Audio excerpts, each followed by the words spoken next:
What are separates and why do they exist? Look behind me. You see that stack? There's a turntable.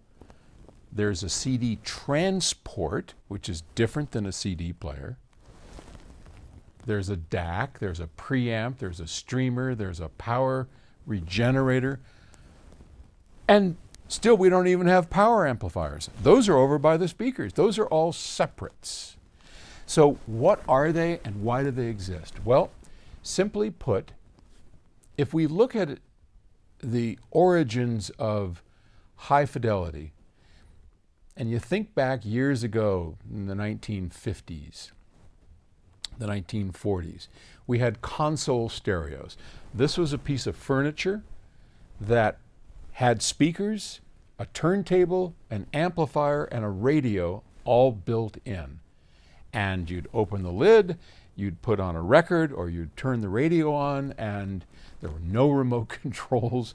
You turned it up, and you got sound in your home. Over the years, high-end audio started coming into play, and we started getting the terms audiophiles, and people that were passionate enough about sound that that console stereo didn't really sound live. I mean, it was good, but it didn't sound like sitting at the concert hall.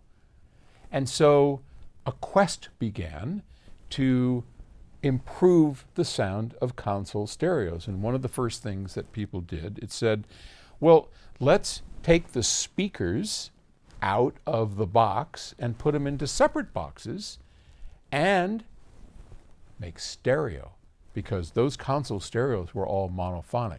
Single speaker, didn't really recreate the sound of music as played live in the home. And that was the ultimate goal. The ultimate goal of an audiophile is to have the ability to actually think there are musicians in the room. It's an extraordinary experience if you get the chance. Highly recommend that you take it, because not many people get to do this.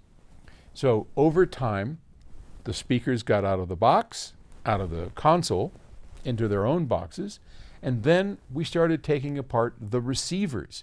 Now a receiver, if you go to Best Buy, you'll see there's a box. It's a receiver, and it's got, maybe it's a surround sound receiver. It does everything, right? It has the amplifier and the preamplifier, and all of that stuff is built in. And what we do is we take those apart and we put them into separate boxes. Why do we do that? Because we can optimize each of those boxes for maximum performance, and that makes a difference. Also, audiophiles like to mix and match. You might love the PS Audio Transport, but you prefer somebody else's preamplifier. So the Transport is a CD player without the ability to create analog or something we can hear. So we separate a CD player into a Transport and a D to A converter. And I'm not going to get into all the fine details, but the preamp turns the volume up and down and gets us in a signal. The CD transport plays our CDs, and then we need a D to A converter in order to take that to a form that we can actually put into the preamplifier, later into a separate power amplifier and into speakers and onwards. But I don't want to get into the minute details of it, but that's basically what separates are and how they came to be, and we'll talk more about that at a future date. You with me? All right, thanks.